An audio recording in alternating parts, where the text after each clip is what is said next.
not Hardy. Thank you for watching the Gimme A Hull Yeah Wrestling Podcast.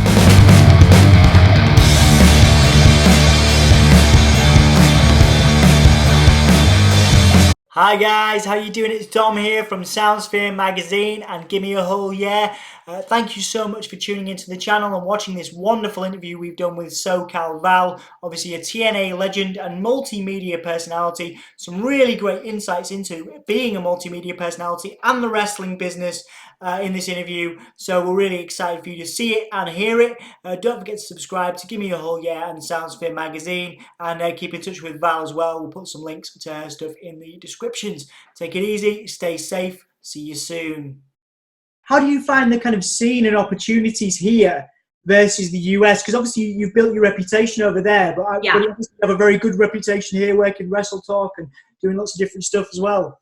Yeah, thank you. It's been really good, and in some ways it was, I sort of have a niche here at least, you know, so people that, it's funny because when I did WOS, you know, World of Sport Wrestling, I remember thinking like, okay, I'm the first female and I'm also the first American kind of, you know, that's speaking on the show. Like, do they know I'm American? And they actually thought that was a really good thing. I think it was part of the reason that I sort of stood out, which was cool, a female in between the two guys and then, you know, an American. So in some ways, it's actually helped me a lot to be different and to stand out even more than the wrestling thing. In terms of the fashion stuff, people in fashion are not usually, it doesn't go hand in hand. Of course. But, you know, the last few London Fashion Weeks, I've been, you know, invited to a lot of things and been collaborating with people. And that's really the business I wanted to get into after wrestling, was presenting for things that were non-wrestling related. And especially anything with fashion is cool. So it's been a nice little crossover. Of course, and you've been doing stuff with FITE as well, and how because obviously you've been doing social distancing interviews as well. So how has it been in terms of work? Are you still inundated with work and stuff, or are you having time, probably for the first time in your life, to kind of really chill out? Yeah, and you know what's weird is I've not really learned to relax. Like, I'm the kind of person, I can't even take a bath. I'm like, all right, I have the great time making it up, and then I get in the bath and I'm like, I could be making money right now. This is not creative. I'm bored. I can't stand still for very long, or sit still in that case. But I've been really productive around the house, like just certain things, like I needed to get organized. I have a lot of clothes and shoes and things, which would surprise no one. But I'm getting more organized, that's for sure, and just doing things that we're redoing our garden and things like that. But yeah, FITE TV had me do 5 interviews for Cage Fighter. It's a movie that comes out May 16th. A little plug there for FITE TV. It's on FITE.tv or, of course, on the FITE TV app. And we do get it here in the UK. It does exclude the US and the Caribbean. But otherwise, it's worldwide. And I got to interview some really cool people, including Christian, a.k.a. Jay Riso. And it's all sort of done in the privacy of my little office/studio. So it's been nice to work and not feel like I'm missing out. Because as a presenter, which you probably understand, like an announcer or whatever you want to call it, it's almost like you get out of practice. So I try to be active on social media, and that does help. But when you're really doing interviews, I was kind of like, my gosh, I haven't done this in months. It's weird. And it was nice to sort of, you know, hone those skills all over again. Absolutely. And before we talk about your project, you've got Grown Ass Woman, which is obviously it's a fantastic thing. I wanted to ask you, because we work with a lot of people, and something that comes up with, particularly with the young people we work with, is the definition of success and how that can kind of warp and change people's perspectives and things. So I wanted to ask you, given all you've achieved, going across, you know, doing World of Sport, doing TNA, all that stuff across the world, how do you define success? What does it mean to you? Oh, that's a great question. We're going in for the deep dive there. This might sound a little silly, but I think success to me, what's the nice way to say I don't really care what people think? Yes, we're in a business that's especially like an aesthetically kind of thing, and you know, you want everyone to think you look cute, and you want people to like your content, and that's the whole reason you're sort of a presenter or an influencer or whatever else, model, whatever else I am. I hate the word influencer, by the way, but I have to use it sometimes.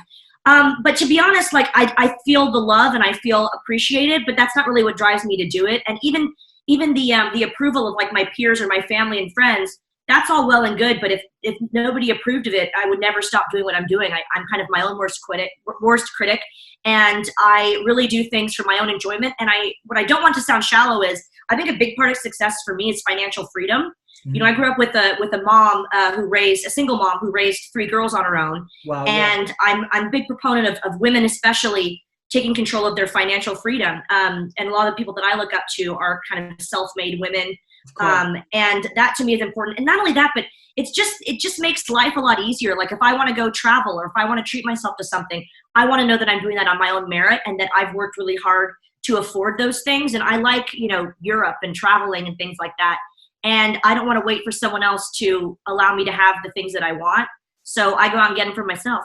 Yeah, absolutely, which is great. Does that sound okay? No, it's the money. No, that's fantastic. A lot of the work we do is around empowerment, and we work with a lot of people with mental health issues, obviously struggling with gender identity and things like that, and they struggle again with that. And that's why I brought up the success thing, because people go, "Oh, look at Val's achieved this. I'll never get there," or whatever. And I wanted to know. What's the best piece of advice you've ever received, to try and maybe inspire some people that look up to you and look up to the work you've done? What's the best piece of advice you've ever received from someone that basically empowered you to do all the things you're doing now? Well, first of all, let me just commend you on very thoughtful, amazing questions, because we do so many of these interviews which are just like, how'd you get started in wrestling? And it's the same thing. So I appreciate these sort of more like thoughtful questions. And that's actually a reason, we'll get into it a little bit, that we created Grown Ass Women, because we wanted to talk more as ourselves. But to answer your very poignant question, thank you, Dom. I've heard a few things that have really helped me, but I look up to people like RuPaul, Tyra Banks, and Oprah. And they're people like, I always say, I was just in a blogger group chat, and one of the girls was saying, I'm not good on video. I don't know what, I don't know how to get better, and blah, blah, blah. And I said, you're listening to what RuPaul calls your inner saboteur. It's that voice in your head that says you can't do it. I blocked that voice out a long time ago. Do we all still have it here and there? Sure. We film Grown Ass Women in different shows like this. A lot of my friends would be like, oh gosh, I watched myself back and I sounded like this, or I looked like that. We always nitpick ourselves. As I said, we're our own worst critics, but you really have to be mindful about not letting that deter you from doing what you want to do. And I said to her, the girl that was trying to do videos, I said, you have to just silence that voice and just get out and do it. Just go create. And another piece of advice that I thought was great was actually during the WS tour, a woman, it makes me want to cry talking about it. I guess because I hadn't seen my mom in a long time. Yeah, a woman came up to me and said, we just love your show. And my sons, her little children were there. They love it. I just think I love your voice. You sound so different.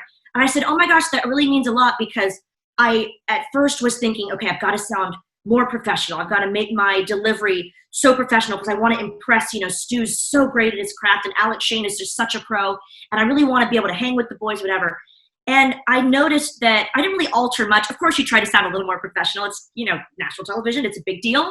But the more I was myself, the more I said my sort of Southern phrases or my ridiculous puns that, cheese and crackers and all these silly things that are just completely Val just being myself. That's what they liked. And that's what people always commented on. It wasn't, hey, you read this line perfectly. And hey, you went to commercial in just such a professional way. Nobody notices that kind of crap. People notice when they're like, you sound infectious, like your energy is contagious, that kind of thing. Maybe not the best choice of words while we're dealing with coronavirus, but I digress. But the woman said to me, she said, don't worry about any of that stuff. You just be yourself. I want you to just be yourself, because that's what we all love. And I started crying. And I guess because it was like a mom figure. And I just really needed to hear that. So wherever that woman is now, I owe her a lot, because that's exactly what I needed to hear. I needed to stop trying to be anyone else but me. Absolutely. And I think that confidence is fantastic, and has obviously defined your career. You've had a very great brand and a great public persona, which you've put towards, again, blogging, fashion, and now Grown Ass Women as well. So can you tell me about that and the project and what's going on with it? Because you've got Mickie James involved, Victoria as well. So thank you for mentioning that. I was going to plug it myself, but again, you're such a pro. I appreciate you mentioning it. Well, we are revealing the date of the first episode tomorrow. So if you're following us at GawTV on Instagram, at TheGawTV on Twitter, you can find all of our hashtags, GawTV, and all of our social media handles are there. But yeah, it's Mickie James and Lisa Marie Varon, aka Victoria, aka Tara. I keep telling her she has multiple personalities, but they're all lovely, which is the good news. But no, these are girls that I've worked with and known and loved for years and years and years, who I box with all the time anyway. And which that's like a voice message kind of a thing. And we basically, we don't want to reveal too much, but it's basically going to be a show for and about grown ass women. But of course, we love our male fans as well. So we want to make sure that there's going to be a little bit of wrestling in there. We can't help it. It's part of our DNA. It's part of who we are and why we are who we are. And we're going to maybe have a few, I don't know, special guests once in a while. Okay. A few little celebrity cameos. We've got some really cool brands we want to introduce you to. We want to talk about issues that, again, would never come up usually in an interview because, we, like I said, we get asked the same sort of who's your favorite wrestler type of thing, which is fine. Yeah. But we also want to become more open and relatable to our female audiences because I, for one, am such a girl's girl, as are the other two. So we want to make sure that they feel just as included and willing and open to talk about issues that involve our female fans as well. Absolutely. That sounds amazing. And one of the great things about you as well is you've sort of championed the performance art of wrestling over being an active competitor. Mm-hmm. It's one of the things that you've talked about in interviews before is that you never really wanted to be a wrestler in terms of taking loads of bumps, but you enjoyed the the art of it almost, and the kind of performance, which is why you've obviously been entrusted with backstage roles and commentary and all that kind of stuff. So can you tell me a little bit about sort of where that comes from and that kind of desire to perform and that kind of, when you were a kid, like have you always had that desire to perform and that desire to not only be in front of the camera, but, you've also had prominent behind the scenes roles in TNA and stuff. So where does that come from? Where did that start for you? I don't even remember a time where I wasn't putting on some show or, I was always really good at being an entrepreneur. Like I made these balloon animals and I went and sold them on the side of the road. I would make a lemonade stand. I would, do all these things and on the sidewalk, of course, safely. And I would just, I've always just kind of made my own money and just like sold products and been, I have a new show coming out and I'm going to, everyone sit down and I'm going to have a new dance or a tap dance or whatever. I was always putting on shows. So I knew I was going to be involved in entertainment somehow. It kind of started with a love of acting, really. And I lived in LA. My mom actually ran dance studios when we were all growing up. But then when we were in LA, my two sisters are both singers. And our whole family is very musical. Like my brother-in-law is in a band called The Script. My sister was a singer. Yeah. And then my other sister is a singer as well. I didn't really go down the singing route. I sort of always wanted. Banks used to work for The Script. The guy no way! Who was in Shed 7. He did some of the video stuff for them. Like, oh my God, it's small world, right? That's crazy. Right? But they've always been entertainment based, yeah. And like, I think because my mom was in dance, my sisters were singers, I always wanted to do entertainment stuff, but nothing that they were ever going to do. I was always like trying to be the black sheep and kind of was. And with the acting bug sort of bit me, we were out in LA and I started to do some acting auditions and it just like a bit of a seedy business, which is funny because then I started to go to wrestling shows. I was obsessed with wrestling from about 11 or 12 onward. And then by the time I was about 15 in LA, I started going to live shows and like, this is what I want to do. This is exactly all that I love about it. The girls are hyper feminine. They're in these dramatic damsel in distress storylines and everyone could be larger than life. And that's who I wanted to be. I didn't want to be a Lita. I wanted to be a Tori. I wanted to be a Stacy Keibler. And I, of course, always wanted to, and maybe still do want to be a Stephanie McMahon because she's the ultimate boss babe in my eyes. Yeah, I think it's interesting to have that conversation with you because I still think there's a lot of empowerment in those kind of roles. People obviously look at the women's revolution, and obviously you may have an opinion on that and how it's been portrayed on television. But there is a lot of empowerment in that, and because you were involved in lots of different, we'll call it genres of matches. Your bra and panties matches and all that kind of stuff. Have you got any advice for emerging wrestlers that may hear this or watch this that want to be in those kind of roles rather than, because I guess people are now pushed, I don't know whether pushed is the right word, but they, pushed into being active competitors, and being part of that women's revolution. But you kind of lead the charge in the kind of performance art of wrestling and the segments and the putting stuff together and the visual stuff. So what advice have you got for emerging performers or managers even, because obviously you've done your time as a manager, that don't necessarily want to be an active competitor and how to break the business? It's a good question because, when I was growing up watching wrestling, all of the interviewers were not interviewers. They were female wrestlers that they made to interview. And let me be honest with you, a lot of them were not very good. And I as beautiful as they were, a lot of them were just very, they just were out of place. You could tell that they shoved a microphone in their hand and they wanted to be wrestlers or they were models, bless them. And a lot of models, which I model, putting myself in that category, but I've worked with models for years. So I can tell you that a lot of models, because they're being photographed, really are not very good at speaking and they don't have the confidence to speak or they just don't feel comfortable and they don't like it, So that really changed for me. I remember Renee Young, who I think is phenomenal. I was watching a pay-per-view at a friend's house and she came on the screen. I hadn't watched WWE in quite a while because I was so immersed in the TNA Impact Wrestling bubble.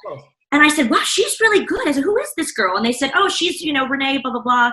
And I said, well, she wrestles? And they said, no, they just got her as an interviewer. And it was the first person that I remember thinking, no wonder she's good. This is what she does. She's not a wrestler. So I'm not saying that all wrestlers can't be interviewers. They're just a different talent for everybody. But I think it's really cool that in this day and age, when I was growing up, it wasn't a thing, that if you want to be in wrestling, you don't have to be a wrestler. And, will WWE possibly not make you, but will they suggest that you try wrestling? Maybe, and you probably have to be a team player and get on board. But you have to know at the end of the day what you want to do and what you don't. And for me, I never wanted to be an in-ring competitor. I'm not athletic. I bruise like a peach. It's just a terrible recipe for disaster. I don't enjoy it is the point. Could I have been a great wrestler? Maybe. Would I have enjoyed it and felt like I was being true to myself? No. So the same advice that I was saying earlier about being just yourself, and that's what's going to come across on camera, you have to stay true to that. And I always wanted to be the heel manager type of character with the Stephanie McMahon. And then when I did that for quite a while, like especially in Impact Wrestling, when my storyline ended with Jay Lethal and Sanjay and they left the company, they put me back doing Ring Girl. And I thought, I really like the interviews and the talking. And that's really what's going to set me apart. And it's going to give me the skills to do it elsewhere after wrestling. Not that I'm completely out of wrestling now, but if you join, you get those skills to take you into other genres. And that's one advice I have for wrestlers that are getting into it. Whatever you want to be, just being a wrestler is great. But if you can get into the other aspects of it, being good at commentary, being a well-rounded performer means being good at commentary, interviews, possibly ring announcing, maybe behind the camera, coming up with ideas for creative. That's what I love to do as well. Doing your photo shoots, being really good at social media, watching those YouTube videos and getting good at editing and all that. I do this stuff daily. As in today, I still was learning things on YouTube about how to edit. And and just, you got to make sure that you're as well-rounded as you can be, because when one door closes, you have so many more skills to do other things within the business. And you're still contributing to the business, just not in the way that you thought. My friend Byron, who's a fantastic commentator, was a wrestler. And how funny, right? He probably didn't think that his path was going to go there, and he's so great.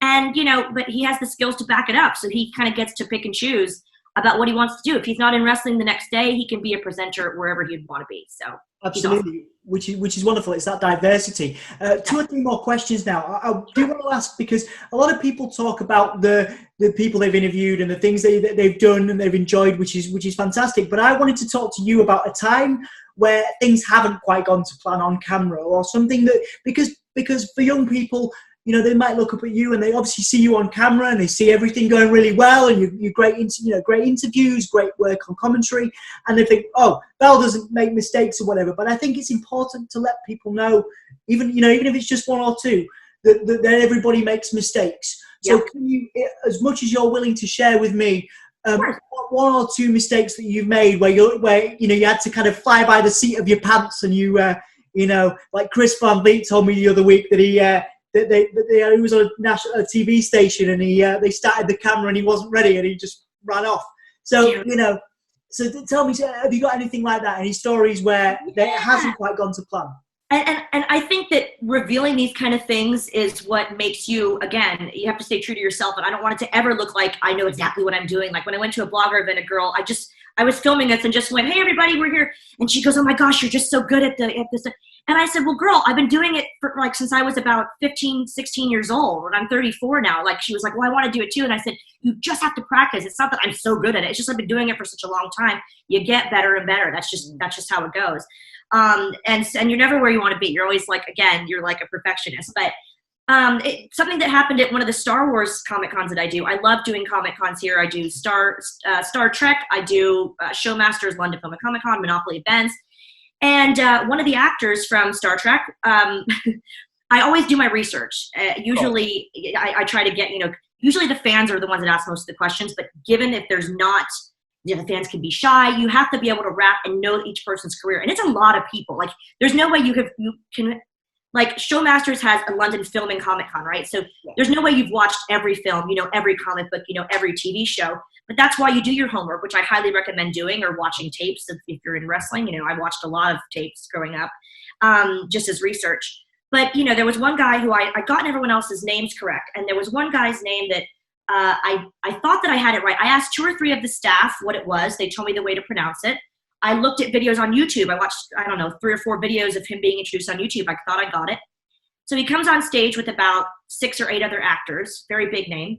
And and I said his name, and he sat down, and in front of thousands upon thousands of people, he said, "By the way, my name is such and such. You pronounced it wrong, and you should have asked me back there. You know, that's, I don't know if he said it was unprofessional, but he said you really should have asked before we came out here." And you audibly heard the crowd go, like it was so awkward. And I just said, "Oh, I'm sorry," and they kept talking. But I've never been so embarrassed probably ever in my life. And I just thought the reason I was embarrassed is because it made me feel like I didn't do my job right. And I thought I was being so careful. And the thing was, I remember seeing him backstage and thinking, I should go up and just reiterate, like, is this how to say your name? But I didn't want to offend him. He was older, so I thought, like, oh, just don't say it. Just leave him alone. He doesn't look like he's in the mood for questions. Mm-hmm. You can never, ever, ever, lesson learned, you can never be too prepared. And I'd rather have asked him backstage and have him be snarky or whatever he was going to be, rather than get out in front of thousands of people and make the whole start of the interview way awkward. And so it was still kind of, at the end of the day, it's still sort of my fault. But you know what I mean? But it was just like, oh. That's going to happen once in a while, but it was mortifying. Yeah, but it happens, and you've done so many good interviews and brought the best out of a lot of people. And the grown ass women thing, those collaborators and the guests you're going to get on, they don't just come on to your show because they come on because of you as a person and because of that connection, which is obviously something you've worked to cultivate, these relationships across. Not only wrestling, but, in comics and all that kind of stuff. That's an amazing reputation that you've built. So, thank you so much. Congratulations for that. And thank you so much for sharing that with me.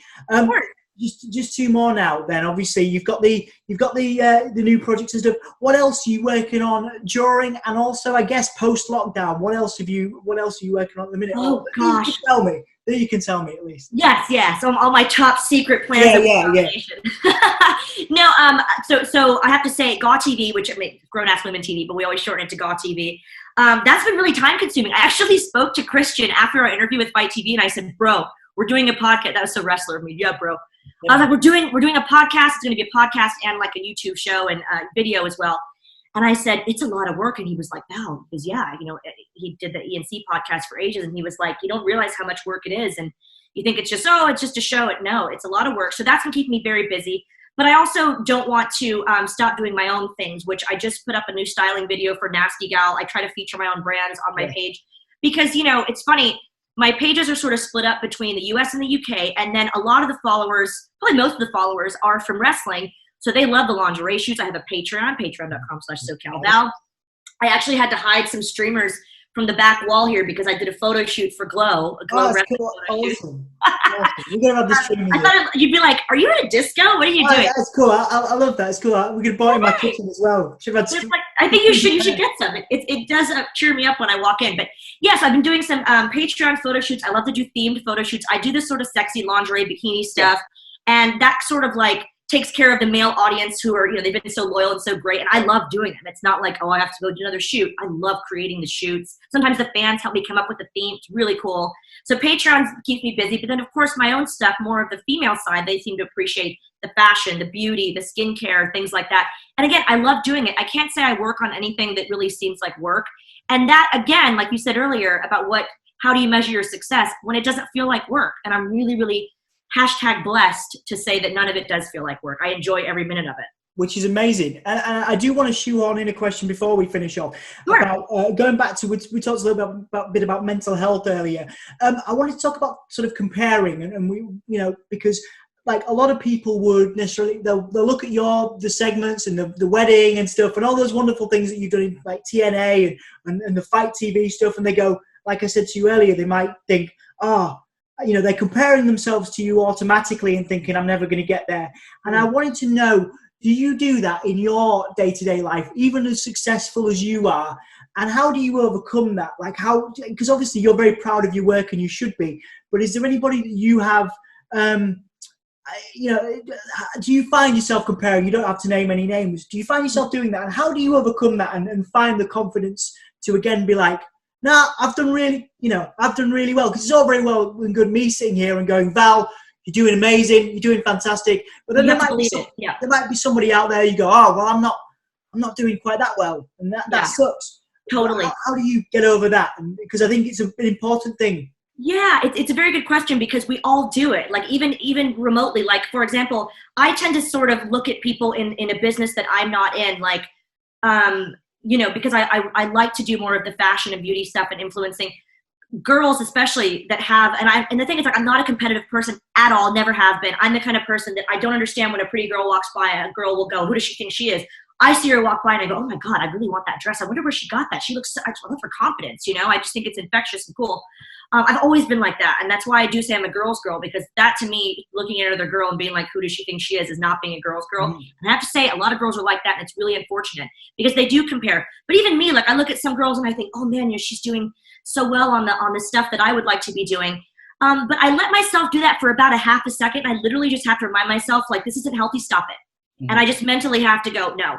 And I still, of course, keep up with these girls and I look up to them, but I channel it into looking up to them, not like comparing myself. And you really just have to be mindful of the fact that if it's something that's bothering you, or if there's someone that you follow that's making you feel bad about yourself, don't follow them anymore. And you have to just, everything that you're doing, like where you're taking time to look at what someone else is doing, that time could be spent on yourself.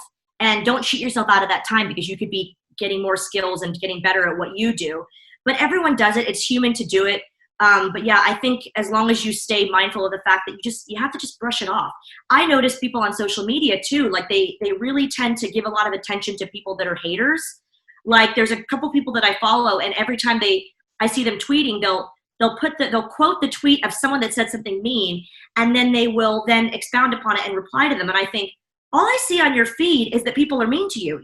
You don't have to quote their tweet, so that I would never see it. People say mean things to me all the time. Not every day maybe, but you know, when they do, it's very rare. Only if I think it's funny to respond to them, which is very rarely. Unless I'm like, hey, I'd like everyone to see this creep. That's funny sometimes. But I mean, that's super, super rare. But I would never, you know, give them that attention, because it's attention that's taking away from my own progress. And it's just not healthy. And you're giving them what they want. So you're going to see bad comments. You're going to see people that hate you. You're going to hear, you know, negative things. Do not give it the time of day. Be better than that. You got to stay focused on yourself. Look out for number one. Be selfish. You know what I mean? And in the best possible way, look after what you're doing, and you can't waste your time on it. You really cannot. Absolutely. That fantastic advice. And my last question is going back to wrestling, and it might be a little bit cliche, but when you finish up your career, and it might be a wrestling thing, but it might be something to do with one of your projects. It might be, what will you look back on? You know, I was going to say deathbed, then I was like, that's really bleak. Oh God! But like, no. When you finish up your career and stuff, will there be one thing that you look at and you go, again, because I think it's important for people to be proud of their accomplishments and find that confidence within themselves.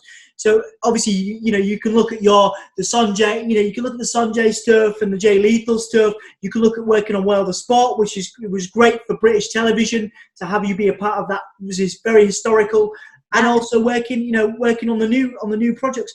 What is it that you're going to look back on and be like, bloody hell, that was amazing. I did that. You know what I mean? That's incredible. There's a few things. Yeah, I mean, you hit the nail on the head. I always say that, you know, being signed when I was about 18 in Impact Wrestling, I was there for 9 years. That was a big accomplishment for me, and it meant a lot. WOS was something that, I mean, I had the most fun maybe ever in wrestling doing that. I felt like I was finally kind of doing my calling, because in Impact, I loved the storyline, but then when I was sort of doing announcing and things, I was always on the internet and on some live shows, but on the television show, I was not really ever featured, which was part of the reason I was like, bye. Sorry. But the WS experience, I thought, wow, not only are they championing females by putting me as the female commentator, but, you know, an American, and they didn't even know me that well, to be honest. They knew that the wrestling crowd would know me, but the people that were hiring, we had one meeting and they were kind of like, you got it. And it was so cool. It was such an honor. And I felt really lucky. And I think just overall, I can't pick one particular thing, but like I said, having the mindset that there were a few people that gave me advice along the way, and you do have some people that open doors for you and that believe in you. I always name people like Jeremy Borash and Mike Weber from Impact Wrestling, the guys at FITE TV, the guys at ITV.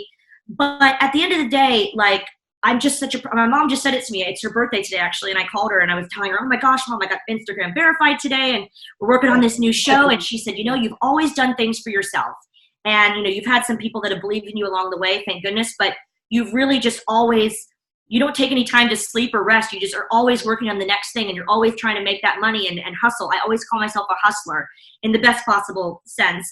And I think that's what I'm proud of. I'm proud that it's sisters doing it for themselves. And that's why when I meet girls, that's why another reason that I try to kind of connect with the female audience because I meet these girls and I'm like, girl, you could be doing it too.